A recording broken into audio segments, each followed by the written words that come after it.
একটা মেয়ে রাত 2টার সময় মেসেজ দিছে, কেমন আছো? আমি মেয়েটার প্রোফাইল দেখলাম, বেশ কিছু ছবি দেয়া আছে। মেয়েটার নাম নুসরাত, দেখতে কি যে সুন্দর, দেখলে শুধু তাকিয়ে থাকার ইচ্ছে করে। এমন সুন্দরী একটা মেয়ে গভীর রাতে আমাকে মেসেজ দিছে, মনে হয় মেয়েটা আমাকে পছন্দ করে। আমি জবাব দিলাম, ভালো, তুমি কেমন আছো?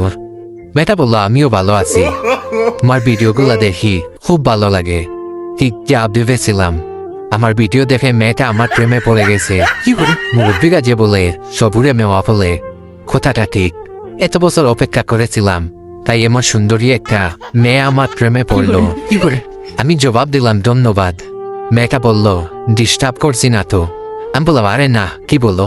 মেয়েটা বলল, ঘুমাচ্ছিল নাকি? আমি বললাম, না। মেয়েটা বললো, বাসায় একাকি। আমি মনে মনে ভাবলাম মেয়েটা মনে হয় কথা বলতে চাচ্ছে। আমি বললাম, না, পাশের রুমে মামা আছেন। মেয়েটা বলল, দেখে আসো তো।